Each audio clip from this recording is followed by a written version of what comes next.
বর্তমানে skin touch বোরকা বার করেছে বেঈমান কাফের, যে এই বোরকার দ্বারা এদিকে বেপর্দা করে দাও। যেটা স্কিন টাচ বোরকা এটা কখনো পর্দা নয়। চ্যালেঞ্জ ছুড়ে বললাম এটাকে পর্দা বলা যাবে না, এটা বেপর্দাহি। শরীরে বোরকা এমন পরিধান করবে যেন বুঝাই না যায় এটার ভেতরে যে নারীটা যাচ্ছে তার অঙ্গ প্রত্যঙ্গ কেমন। বেঈমান কাফেররা জাল ছুড়ছে, আপনি ফেসে গেছেন। আপনি জানেন বর্বরতার যুগ কাকে বলে, আগামীতে আসছে। আর ওই বর্বরতার যুগে সব থেকে বেশি ডুবে থাকবে শিক্ষিতরা। আজকে ভারতের সমীক্ষায় বলছে সব থেকে বেশি সমকামিতে লিপ্ত হয়েছে শিক্ষিত যুবক আর যুবতীরা। একটা চাষিবাসী অশিক্ষিত না, সব শিক্ষিতরা এই পাপে লিপ্ত হয়েছে। ভারতে পরকীয়াকে লিগেল করে দিয়েছে সরকার, সুপ্রিম কোর্ট রায় দিয়েছে পরকীয়া লিগেল। কারুর বউ যদি রাতের বেলায় শুয়ে থাকে কারুর বিছানায়, সকাল বেলায় থানায় গেলে আপনার কেস দায়ের হবে, যা পারবি করগা। ভারতে লিগেল এটা, তার প্রতি অ্যাকশন নেওয়া হবে। দেখে বুঝতে পারবে থানার বাবু বেই করে। আপনারা তো চোখে দেখতে পাচ্ছেন, ছেলে মেয়ের 18 বছর পেরিয়ে গেলে সে যদি পালিয়ে গিয়ে বিয়ে করে বাম্মার কোনো উপায় নাই। তারা যদি বলে ফিরবো না, আপনি কিছুই করতে পারবেন না। প্রশাসন তাকে প্রোডাকশন দিবে, সুরক্ষা প্রশাসন দিবে তাকে। এটা হচ্ছে সমাজ ব্যবস্থা। দিনের দিন কোন দিকে এগুচ্ছে আপনি ভেবে দেখুন। আল্লাহ রাসূল সাল্লাল্লাহু আলাইহি সাল্লামের হাদিস, আখরি জামানায় সব থেকে বড় মারাত্মক জিনিস যেটা আসবে সেটা হচ্ছে হারাম আওলাদে ভরে যাবে সমাজ। হারাম আওলাদ কিভাবে ভরবে? মানুষ পরকীয়া করবে, আর পরকীয়ার দ্বারা যে বাচ্চাগুলো হবে এগুলো হারাম আওলাদ। পরকীয়ার দ্বারা এখন তো মুসলমানের মধ্যে সব থেকে বড় পাপ বেড়েছে পরকীয়া আর লোকের বউকে নিয়ে পালিয়ে গিয়ে ঘর করা। কারোর বউয়ের সঙ্গে ফোনে প্রেম হলো, তাকে নিয়ে পালিয়ে গেল। দেখতে পাচ্ছেন, আমি মোবাইলে দেখছি রোজ বাংলাদেশে অমুক জন দুটো ছেলে নিয়ে অমুকের দরজায় ধর্ণা দিয়েছে। কি ব্যাপার? প্রেম, ভালোবাসা, পালিয়ে এসেছে। আপনি দেখেন আপনার বিহারে, উত্তর প্রদেশে, পাকিস্তান থেকে একটা মেয়ে পালিয়ে এসছে 4টা ছেলে নিয়ে। কি নাম জানি না, দেখছিলাম মোবাইল। সে এখানে একটা অমুসলিম ছেলেকে বিবাহ করেছে, সে দেখাচ্ছে। আল্লাহর কসম খেয়ে বলে যাচ্ছি, তার আগের স্বামী যতক্ষণ পর্যন্ত তাকে ডিভোর্স না দিচ্ছে, দ্বিতীয় স্বামী শরীয়তে গ্রহণ করতে পারবে না। হারাম। গোটা পৃথিবীর মৌলবি যদি নিকাহ পড়ায়, নিকাহ হবে না, হারাম হবে। বাচ্চা পয়দা হলে হারাম আওলাদ লিখে নিয়ে যান। তার আগের স্বামীকে ডিভোর্স দিতে হবে, তাকে ইদ্যত পালন করতে হবে, তারপরে দ্বিতীয় স্বামী গ্রহণ করতে পারবে। এটাই শরীয়ত। আর অথচ মুসলমান পেলে কোথায়? বেঈমান কাফেরের কাছ থেকে। আল্লাহ রাব্বুল আলামিন জাতিটিকে একের পর এক ধ্বংস করে প্রমাণ দিয়েছে যে যারাই রাস্তা থেকে সরে গেছে, আল্লাহর দ্বীন থেকে সরে গেছে, আল্লাহ তাদেরকে ধ্বংস করে দিয়েছেন। আর আপনি কি ভাবছেন পুনরাবৃত্তি হবে না? আল্লাহ এই পৃথিবীকে ধ্বংস করবে। আল্লাহ যদি চায় আপনার কাছেও আযাবের ঘন্টা বেজে যাবে। সেকেন্ডের মধ্যে আল্লাহ পৃথিবীটাকে ফানাহা করতে পারে, এটা আল্লাহর ইচ্ছা মতো। আল্লাহ চাইলে এক্ষুনি ফানাহা করে দিবেন। যারা ভাবছেন লুকিয়ে পাপ করি, গোপনে পাপ করি, পৃথিবীর কেউ জানে না। আল্লাহ কিয়ামতের দিনে হিসেব এমন ভাবে নিবেন, আল্লাহর কাছে এত সহজ। আর এক শ্রেণীর পাপী দিকে আল্লাহ তাআলা কোরআনে আছে সূরা ইয়াসিন, জবানটা বন্ধ করবেন। আল-ইয়াওমা নাখতিমু আলা আফওয়াহিহিম ওয়া তুকাল্লিমুনা আইদিহিম ওয়া তাশহাদু আরজুলুহুম বিমা কানু ইয়াকসিবুন। হে আমার বিশ্বনবী, পৃথিবীর মানুষকে বলো, এক শ্রেণীর পাপীদের জবানটা কিয়ামতের দিনে বন্ধ করে দেওয়া হবে। তাদের হাত কথা বলবে, চোখ কথা বলবে, কান কথা বলবে, তাদের অঙ্গ পতঙ্গকে আমি আল্লাহ কথা বলার যোগ্যতা দান করব। তারাই সাক্ষী দেবে কোন জায়গায় কত মিনিটে কত সেকেন্ডে পাপ করেছো। একটা একটা করে আল্লাহর কাছে ধরা পড়বে। অপর জায়গায় আল্লাহ বললেন, হে আমার নবী, পৃথিবীর মানুষকে শোনাও, ইকরা কিতাবাক কাফা বিনাফসিকাল ইয়াউমা আলাইকা হাসিবা। কিয়ামতের দিনে আমি আল্লাহ রাব্বুল আলামিন হিসাব নেব। শোনো কেমন করে। প্রত্যেকটা নারী পুরুষের হাতে তাদের আমলনামা দেওয়া হবে, আর বলা হবে তোমরা এরপর নিজের নিজের আমলনামা পড়ে শোনাও, পড়ে শোনাও, নিজের নিজের আমলনামা পড়ে শোনাও। আপনি অবাক হবেন, যারা আমাদের উপরে ভরসা করেছে, যতই পাপ করি যাই করি, জলসা করবে, দোয়া করবে, জান্নাতে চলে যাব। আরে বড় কষ্ট লাগে। এক শ্রেণীর জাতি পৃথিবীতে, তারা নিজেদের নবী এবং নবীর মায়ের উপরে বিশ্বাস করে এখনো টিকে আছে। তারা হচ্ছে খ্রিস্টান। খ্রিস্টানরা দুজনার উপরে বিশ্বাস রেখে টিকে আছে। এক হচ্ছে মারিয়াম এবং তিনার পুত্র হযরতে ঈসা মাসীহ। এই দুজনের উপরে বিশ্বাসে টিকে আছে। তারা আল্লাহর উপাসনা করে না, তারা উপাসনা করে ঈসা মাসীহ এবং তার মা মারিয়াম। গির্জার ভেতরে দুজনের মূর্তি রাখা আছে। এক হচ্ছে যিশুস এবং মারিয়াম, ঈসা মাসীহ এবং তার মা, এই দুজনের মূর্তি রাখা আছে। আপনারা অবাক হবেন শুনলে, কোরআনে এই আয়াত আল্লাহ অবতীর্ণ করে দিয়েছে। আজ যে খ্রিস্টানদের কানে এই কথা যাবে, তাদেরকে কালমা পড়ে মুসলমান হওয়া দরকার। ফিরে আসা কেন? কোরআন বলছে কিয়ামতের দিনে গোটা পৃথিবীর লোক দাঁড়িয়ে থাকবে। আল্লাহ কোরআনে বলেছেন, হে আমার নবী, আমি ঈসা মাসীহকে দাঁড় করাবো কিয়ামতের দিনে। কোথায়? গোটা পৃথিবীর মানুষের সামনে কাঠগোলায় আদালতে যেমন মুজরিমকে দাঁড় করানো হয়, আমার ঈসা মাসীহকে দাঁড় করাবো। আল্লাহ কি প্রশ্ন করবে সেটাও কোরআনে বলে দিয়েছে। ইজ ক্বালাল্লাহু ইয়া ঈসা ইবনে মারইয়াম আনতা কুলতা লিন-নাসি ইত্তাকিদুনি ওয়া উম্মিয়া ইলাহাইনি মিন দুনিল্লাহ। ওগো মরিয়মের পুত্র ঈসা, তুমি কি বলেছিলে তোমার কওমকে, আল্লাহ ছাড়াই আমি আর আমার মায়ারও দুটো আল্লাহ? ঈসা নবী সেদিনে চোখের পানি ফেলে বলবেন, ক্বালা সুবহানাক মা ইয়াকুনু লি আন আকুলা মা লাইসা লি বিহাক ইন কুনতু কুলতুহু ফাকাদ আলিমতা তা'লামু মা ফি নাফসি ওয়া লা আ'লামু মা ফি নাফসিক ইন্নাকা আনতা আল্লামুল গুয়ুব। ওগো আল্লাহ, যে কথা বলার আমার হক নেই, যে কথা বলার আমার অধিকার নেই, আমি কেমন করে কথা বলতে পারি? আমি যদি বলে থাকতাম আপনার তো অজানা হতো না। আল্লাহ সঙ্গে সঙ্গে বলবেন, হে আমার ঈসা, আমি সবই জানি। আদিকে বিশ্বাস স্থাপন করানোর জন্য আমি আল্লাহ দাঁড় করিয়েছি। তাদেরকে প্রশ্ন করা হবে তার কওমকে, খ্রিস্টান দিকে, তোমরা যাদের উপাসনা করেছিলে, কেন আজকে তারা তোমাদের কোনো উপকারে আসছে না? হাইরে মুসলমান, যারা কবরে গিয়ে সিজদা দেয়, যারা মাজারে গিয়ে সিজদা দেয়, যারা গাছতলায় সিজদা দেয়, যারা আল্লাহ ব্যতীত অপরের কাছে ভালো মন্দ চাও, তারা বাড়িতে গিয়ে আমাকে গালি দেওয়ার আগে কোরআনের আয়াতটা খুলে দেখবেন। 17 পারা, কত পারা?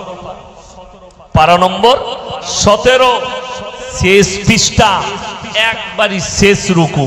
ইয়া আইয়ুহান নাসু যুরিবা মাসালুন ফাসতামিউ লা ইন্নাল্লাযীনা তাদউনা মিন দুনিল্লাহি লা ইয়াখলুকু দুবাবান ওয়া লা বিসতামাউ লা ওয়া ইয়াসলুবুহুমুদ দুবাবু শাইয়ান লা ইস্তানকিদুহু মিন। হে আমার বিশ্বনবী, পৃথিবীর মানুষকে বলো, তোমরা যাদের কাছে ভালো মন্দ চাও, তাদেরকে একবার জিজ্ঞেস করো, তারা একটা মাছি পর্যন্ত সৃষ্টি করতে পারে না। মাছি সৃষ্টি তো দূরের কথা, মাছি যদি তাদের কাছ থেকে কোনো জিনিস ছিনিয়ে নিয়ে যায়, সেটা তাদের কাছ থেকে উদ্ধার করার মতো ক্ষমতা নেই। তারা হচ্ছে শক্তিহীন, আর আমি আল্লাহ হচ্ছি শক্তিশালী। জোরে বলুন সুবহানাল্লাহ। জিজ্ঞেস করুন তাদেরকে, তারা হচ্ছে শক্তিহীন আর আমি আল্লাহ হচ্ছি শক্তিশালী। তাই যারা মনে মনে ভাবছেন আল্লাহ ব্যতীত অপরের কাছ থেকে কিছু পাওয়া যায়, আমরা শুনেছি। এখন আমি ইয়াসিন বেঁচে আছি না মারা গেছি? স্টেজে কথা বলে, আমার মধ্যে জীবন আছে না নয়? আচ্ছা, আমি মরে গেলে বেশি শক্তি হবে না বেঁচে থাকলে বেশি শক্তি? এখন আমি বেঁচে আছি, এখন আমার শক্তি বেশি। আমাকে যদি কেউ মারতে আসে আমি হাতের দ্বারা প্রতিহাত করতে পারবো, পারবো না? পারবো না, আমি রুখতে পারবো। কিন্তু মরে গেলে কেউ গালে চড় মারলে আমি রুখতে পারবো? আমাদের দেশের এক শ্রেণীর লোক বলছে মানুষ মরে গেলে পাওয়ার বেড়ে যায়। বুঝতে পারেন? পীর সাহেব মারা গেছে বলছে পাওয়ার বেড়ে গেল। যখন বেঁচে ছিল তখন অত পাওয়ার ছিল না। আমাদের বর্ধমানে একজন গাঁজাখোর মারা গেছে, নিজেকে পীর বলতো, তো তার বেটারা কবরটাকে বাঁধিয়েছে, শুইয়েছে, একটা তার ভরেছে, ফুটো রেখে তার ভেতরে বাল্ব দিয়েছে, বাড়িতে শুই যাচ্ছে, সন্ধ্যাবেলায় বাল্বটা জ্বালিয়ে দিই। আমি বলেছি সেই এলাকায় জলসায় গিয়ে একটা দরজাও রাখতে পারতিস, তোর বাপ তো গাঁজা খেত, মাঝে মাঝে এক পুড়িয়া করে দিতিস। এর থেকে বড় নির্বোধ কে হতে পারে? এর থেকে বড় বদ্দীন আর কে হতে পারে? যারা মনে মনে ভাবে কবরে মানুষ মরে যাওয়ার পরে পাওয়ার বেড়ে যায়। আমি বর্ধমান টাউনে অনেক দিন আগে একটা পাড়ায় জলসায় গেছি, তো আমি ওইখানেই বর্ধমান টাউনে একটা মাদ্রাসায় ছোটবেলায় পড়াশোনা করি। আমার এক সাথী দাওয়াত দিয়েছিল, যাবো ভাই, গেলাম। তো জিনার বাড়িতে থাকতে দিয়েছে, আমি গিয়ে নামলাম এশার আগে। এশার নামাজ পড়ে আমার বক্তব্য হবে, তো বললে হুজুর নাস্তার ব্যবস্থা আছে, চলো। যার বাড়িতে ঢুকলাম তার বাড়িতে দেখছি একদম গেটেতেই সব চিকচিকি টাঙানো আছে, কলমা লেখা, ঝান্ডা আর হিবি জিবি। তারপরে দেখছি একটা মুটুলি ঝুলানো আছে, এরম বড় লাল কাপড়ে বাঁধা হাঁড়ির মতো ঝুলানো। বললে ওইটা আমার হুজুর দিয়েছে, যে যখন আজরাইল আসবে জান কবজ করতে তোমার বাপের, আমার ওই হাঁড়ি দেখে ফেরত আসবে আমার কাছে, আমাকে জিজ্ঞেস করবে, আমি বলে দেবো, তারপরে তোমার বাপের জান কবজ করবে, তখন তুমি প্লেনে চেপে চলে আসবে।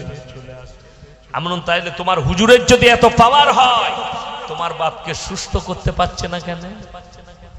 আমি তার বাড়িতে আর এক গ্লাস পানিও খাইনি। আমাকে বললে হুজুর লুচি করে, যেমন লুচি জীবনে খাই না। হুজুর পোল্ট্রি মাংস, পোল্ট্রি মাংস আমরা বাপ বেটা খাই না। কি খাবেন? আমরা কিচ্ছু খাবো না, নেমে দেখা যাবে। স্টেজ থেকে নামলাম, গাড়ি চেপে পালিয়ে এক গ্লাস পানি পর্যন্ত খাই। এর থেকে বড় বদ্দীন আর কে হতে পারে? আল্লাহর কসম করে বলছি, যে বলেছে তাকে মুমিনই বলা যাবে না, তাকে কাফের ফতোয়া দিতে হবে ইসলামী শরীয়ত।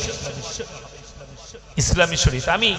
আমাকে লোকে গালি দেয়, আমার কাছে মোবাইলে প্রমাণ আছে, প্রুফ আছে, আপনাকে দেখিয়ে দেবো। উত্তরপ্রদেশের একজন ভালো বক্তা, নিজেকে বলছে আহলে সুন্নাত জামাতের একজন বড় আলেম, বেরেলভি ভাইদের বড় আলেম, তিনি ফতোয়া দিচ্ছেন, মানুষকে বুঝাচ্ছেন, আরে एक ऐसा दौर था, एक ऐसा जमाना था, उस दौर में अगर बगैर उजू का बड़ा पीर अब्दुल कादिर जिलानी रहमतुल्लाह अलैह का कोई नाम ले लेता तो वो मर जाते थे।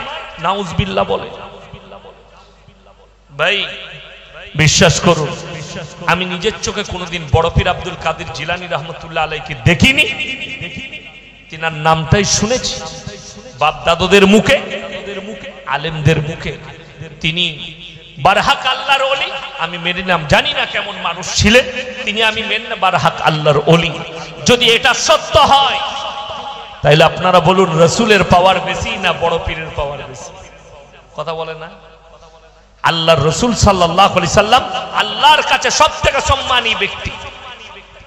কিতাবে লেখা আছে, কি বুঝলেন, এই 24 পরগনারই বক্তা হুগলিতে বয়ান করছে, আমি ছিলাম এই চাপাডাঙ্গা বলে একটা জায়গায়, তো আমি মসজিদে শুয়ে আছি, বয়ান করছে কি, ভাইরা মায়েরা বোনেরা, বড় পীর আব্দুল কাদির জিলানী রহমতুল্লাহ আলাইহি মায়ের পেট থেকে 18 পারা কোরআন হিফজ করে এসেছিলেন, 15 পারা হাফেজ ছিলেন, 18 পারা হাফেজ।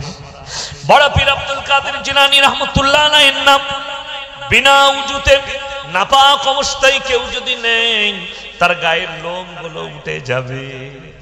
আমি তাকে তারপরেই বললাম, ভাই বসবেন, চলে যাবেন না? আমরা বসো। সে আমার থেকে বয়সে ছোট, একটু বসো। আমি বললাম পেলে কোথায়?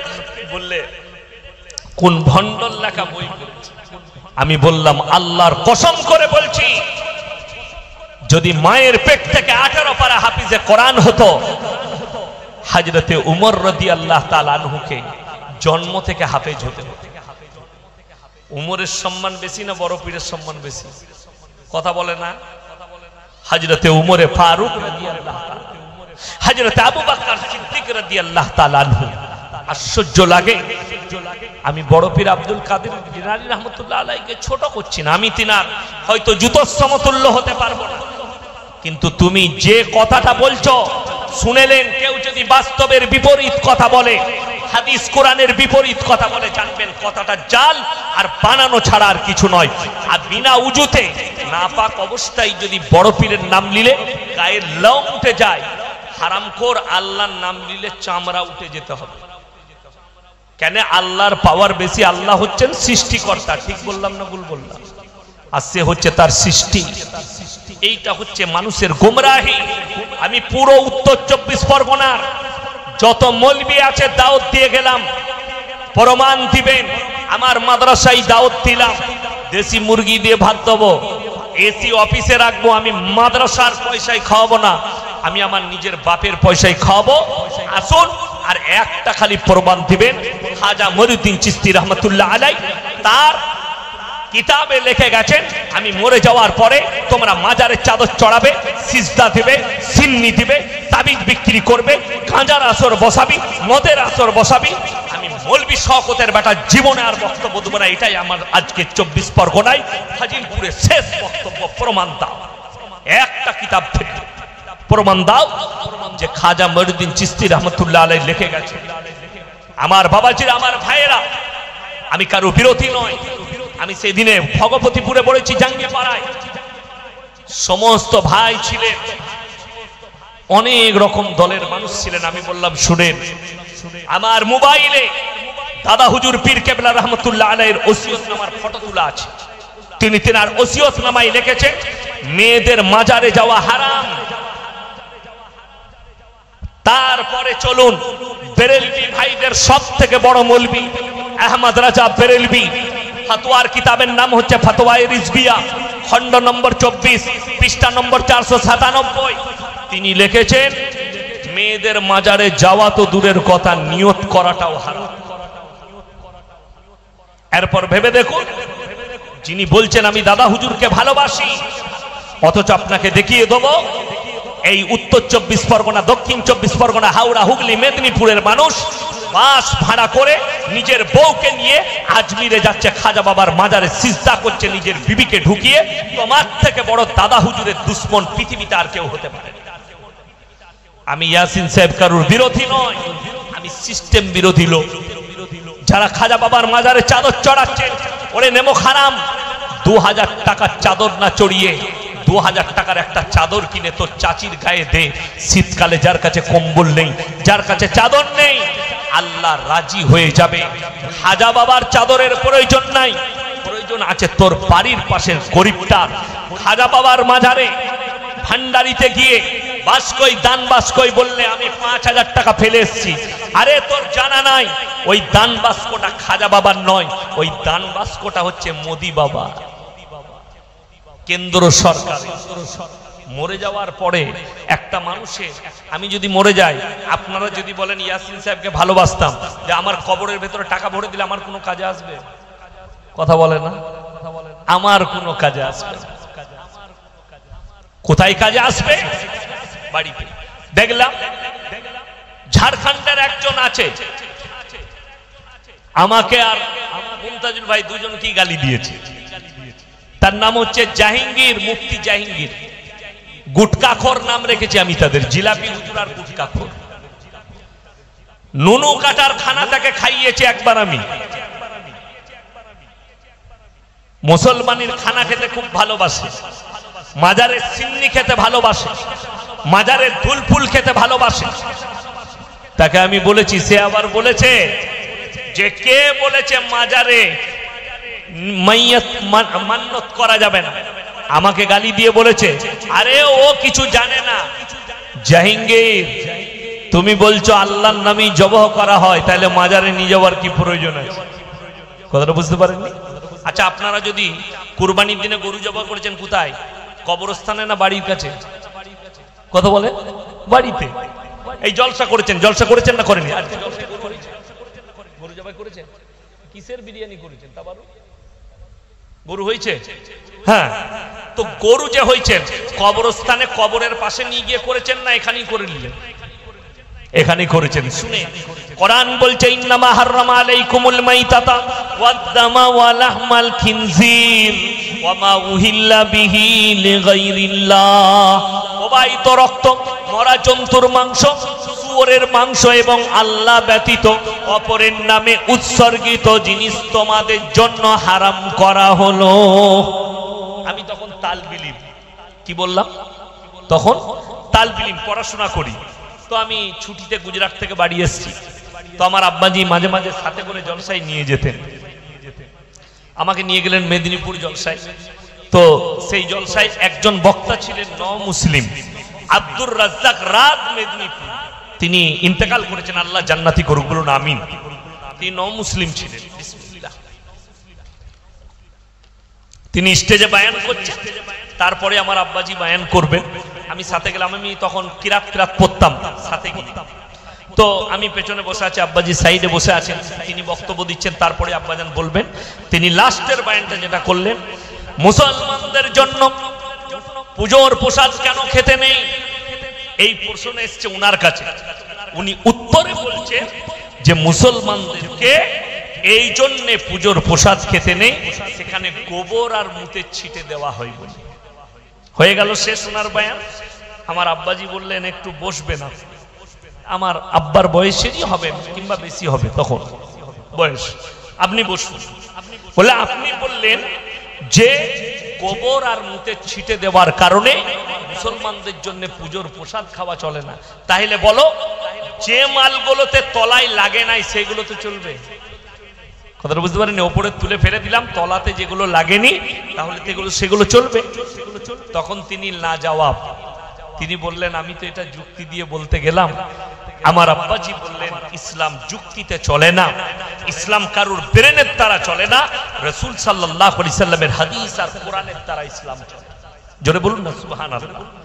আমার আব্বাজি কোরআন শোনালেন, ইন্নামা হাররামা আলাইকুমুল মাইতাতা ওয়াদ-দামা ওয়া লাহমাল খিনজির ওয়া মা উহিল্লা বিহি লিগাইরিল্লাহ। প্রবাহিত রক্ত, মরা জন্তুর মাংস, শুয়োরের মাংস এবং আল্লাহ ব্যতীত অপরের নামে উৎসর্গ করা জিনিস তোমাদের জন্য হারাম করা হলো। আমার ভাইয়েরা, আমার মায়েরা, বোনেরা, মাজারে যারা আল্লাহ ছাড়া বাবার নামে মান্নত করবে, মাজারের নামে, গাছের নামে, আল্লাহ ব্যতীত অপরের নামে যারা মান্নত করবে, শুনে রেখে দাও, 1000 বার বিসমিল্লাহ পড়ে জবাব করলেও সেটা তোমাদের জন্য বৈধ হবে না। আল্লাহ কোরআনে শুয়োরের মাংসের সঙ্গে তুলনা করেছেন, যেমন শুয়োরের মাংস হারাম। এরপরে চলুন পরের আয়াতে মারাত্মক উপদেশ আল্লাহ, ফামানিতুররা গায়রা বাগিন ওয়ালা আদিন ফালা ইসমা আলাইহি ইন্নাল্লাহা গফুরুর রহিম। তোমরা এমন জায়গায় পৌঁছে গেছো যেখানে কোনো খাবার নাই, জঙ্গলে পৌঁছে গেছো, এমন জায়গায় আছো সমুদ্রের মধ্যবর্তী স্থলে, সেখানে কোনো খাবার নাই, সেখানে তোমার জন্য জান বাঁচানো ফরজ। এমন খাবার আসছে, খাবার গেল যেন হারাম, দেখলেন প্লেটে একটাই আছে, শুনেলেন বেশিরভাগ মুফাসসিরিন মুহাদ্দিসিনরা মতামত দিয়েছে 3টে প্লেটে খাবার আছে, একটাই শুয়োরের মাংস আছে, একটাই মদ আছে, আর একটাই মাজারে পড়া মুরগি আছে। তোমরা যদি খেতে চাও শুয়োরের মাংস 2 পিস খাবে, কিন্তু মাজারের পড়া মুরগি খেও না, ওটা দুটো পাপ। এক হচ্ছে আল্লাহ ব্যতীত অপরের নামে উৎসর্গ করা, ওটা শিরক, শিরক করেছে প্লাস ওটা হারাম, দুটো পাপ করলেন আপনি। কিন্তু যদি আপনি শুয়োরের মাংস খান, কোরআনে আছে ফামানিতুররা গায়রা বাগিন ওয়ালা আদিন। বাগিউ মানে হচ্ছে ক্ষতিগ্রস্ত, এমন জায়গায় আছেন কোনো খাবার নাই, আপনি না খেলে মারা যাবেন, এমন অবস্থায় আপনি অতটা খেতে পাবেন যতটা খেলে প্রাণ বেঁচে যাবে। কিন্তু সেখানে যদি দেখেন একটা একটা প্লেটে শুয়োরের মাংস আর একটা প্লেটে মাজারের পরা মুরগি থাকে, তোমরা মাংস শুয়োরের মাংসটা 2 পিস খাবে জান বাঁচানোর জন্য, কিন্তু মাজারের পরা মুরগি চলবে না। আমি সেদিনে একজন হোয়াটসঅ্যাপে বয়ান পাঠিয়েছে, দেখলাম মুর্শিদাবাদে মুফতি জুবের নাম জিলাপি হুজুর, তিনি ফতোয়া দিয়েছেন যদি ওয়াহাবিরা দেওবন্দিরা মুরগি জবাই করে, মুরগি খেলে কাফের হয়ে যাবে, দেওবন্দিদের পেছনে নামাজ হবে না, আহলে হাদিসের পেছনে নামাজ। জলসা করে এসি আমাকে বলে আসসালামু আলাইকুম হুজুর। আমি বললাম ওয়ালাইকুম সালাম, কোনো অসুবিধা নেই, মোলাকাত করলাম। দিয়ে আমাকে বললে হুজুর ফল খাবেন? আমি বললাম না, আমি কিনছি বাড়ির জন্য। দিয়ে বললো হুজুর একটা সেলফি বাংলো, সবাই লিখছে তুমি উলাও, তো আমার সঙ্গে একটা ফটো তুললাম। আমি বললাম ভাই একটা কথা বলবো, রাগ করবেন না? জি বলুন। আমরা তোমাদের মুফতি যুগের ফতোয়া দিয়েছে দেওবন্দি ওয়াহাবিদের সঙ্গে যারা মুলাকাত করবে তাদের বিবি তালাক হয়ে যাবে, তোমার বউটা এখন কি করবে বলো? বলছে ও তো হারামখোর বক্তা। আমি বললাম তুমি কি এটা স্টেজে বলতে পারবে? বলার ক্ষমতা আছে? আরে মেদিনীপুরের এক হুজুর ফতোয়া দিয়েছে এদের পেছনে নামাজ হবে না, আর আমি এই মেম্বারে বসে বলে যাচ্ছি, আল্লাহর কসম খেয়ে বলছি, সেই হুজুর আবার আমার পেছনে ফজরের নামাজ পড়েছে কোলাঘাটে। আমি লোককে দেখালাম, এরাই ফতোয়া দেয়, সাধারণ মানুষকে গুমরাহ করে, এদের পেছনে নামাজ পড়লে নামাজ হবে না, অথচ হারাম করছে, নিজে আমার পেছনে নামাজ পড়ছে, তার উপরে ফতোয়াটা কে দিবে? বড় কষ্ট লাগে। এরা ফতোয়া দিচ্ছে ওয়াহাবিরা মুরগি জবাই করলে সেই মুরগি যে খাবে কাফের। আমি একটা দেখলাম বাংলার না বাংলাদেশের মৌলবি, সে কুরবানির আগে ফতোয়া দিয়েছে কি জানেন, যে কোন ওয়াহাবি মরে গেলে, দেওবন্দি মরে গেলে, সেই কবরে যদি ঘাস বের হয়, সেই ঘাসটা যদি গরুতে খায়, সেই গরুটা যারা কুরবানি দিবে সে কাফের হয়ে যাবে, সেই গরুর মাংস খাওয়াও হারাম। বাস্তব বলছে, আমার কাছে ভিডিও আছে, ক্লিপ আছে। আমার দুঃখের বিষয়, আমি আপনাদেরকে অনুরোধ করে যাচ্ছি, কোন বেরেলবি মাদ্রাসায় 1 টাকা চাঁদা দিবেন না। আর আমি আমার এলাকায় আসুন, যে বেরেলবি ভাইরা গালি দিচ্ছেন আমি তাকে মাদ্রাসায় দাওয়াত দিলাম, আমি প্রমাণ দেবো। আমার কাছে একদল লোক এসে বললে সেই মসজিদে নামাজ পড়লে তোরা কি হবে? মানুষকে গুমরা ফতোয়া দিবেন না। আপনারা আমার 50,000 জলসা ছুটছে, একটা যদি বার করে নিয়ে আসুন যে আমি কোন জলসাই বলেছি যে কোন বেরেলবি মসজিদে নামাজ পড়বে না। আমি এতটুকু বলেছি, কোন মৌলবি সে যদি তাবিজের ব্যবসা করে, সে যদি শিরক করে, সে যদি কবরে সিজদা করে, ধূপ ধুন্ন দেয়, সে যদি শিরকের মধ্যে লিপ্ত থাকে, পৃথিবীর যে কোনো কোনায় নামাজ পড়ুক, তার পেছনে নামাজ হবে না। এটা চ্যালেঞ্জ। বড় কষ্ট লাগে, দুঃখ লাগে। মানুষ তো আলেমই চিনতে পারে, দিন চিনতে পারেনি। আপনি যেটাকে দিন মনে করছেন দিন নয়। যদি ওটাই দিন হতো, আজকে শুনেলেন যারা আমাকে গালি দিচ্ছেন তাদের কানে ধরে দেখে। আমার এলাকায় আছে, মাজারে বসে তাবিজ লিখছে, 1 ওয়াক্তের নামাজ পড়ে না। শুধু তাই নয়, জুম্মার নামাজটাও পড়ে না, পিশাব করে হারামখোর পানি পর্যন্ত। এটা আমি বানানো গল্প বলিনি। যদি আপনার মনে হয় আমার গাড়িটা 6 সিটারের গাড়ি, আমরা 3 জন আছি, আরো 3 জন চাপুন, আমি কালকে দেশি মুরগি খাওয়াবো, একদম মাজারের সামনে গিয়ে দেখি দেবে এই মাল দুটো আছে। বড় কষ্ট। আমরা বাপ বেটা আমাদের বর্তমান জেলার রায়না থানায় জলসা করতে গেছি, এক স্টেজে বাপ বেটার জলসা। মগরবের নামাজ পড়লাম মসজিদে গিয়ে, মসজিদের পাশেই শেওড়া গাছ, ওই গাছের তলায় এক হারামখোর তাবিজ লিখছে। আমি নামাজ পড়ার পরে বললাম, হ্যাঁ গো হুজুর নামাজ পড়বে না? বলে হুজুর মনে মনে নামাজ পড়ে, তোর হুজুরের বীজ মারবো আজকে আমি জলসা। আমাকে জলসায় চাপার আগে বলছে হুজুর এইসব নিয়ে কিছু বলবেন। আমরা ওইটাই তো বলবো, আমি ওইটাই বলবো। আশ্চর্য লাগে, বলছে মারিফত পেয়েছে, নামাজ মাফ হয়েছে। আল্লাহর কসম, তারা বুখারী শরীফের হাদিস খুলে দেখে নাও। রাসূল আকরাম সাল্লাল্লাহু আলাইহি সাল্লাম আখরি জিন্দেগির আখরি ওয়াক্তের নামাজ দুজন সাহাবীর কাঁধে হাত রেখে পাগুলো ছেঁচুড়ে ছেঁচুড়ে গিয়ে মসজিদে নববীতে দাঁড় করিয়েছেন। নবীজি নামাজ আদায় করেছেন, নবীজির নামাজ মাফ হয়নি ওই অবস্থাতেও। আর হারামখোর বলছে মারিফত পেয়েছি, নামাজ মাফ হয়েছে। ঝাঁটা জুতো মারুন যে বলবে মারিফত পেয়েছি। কষ্ট লাগে, দুঃখ লাগে।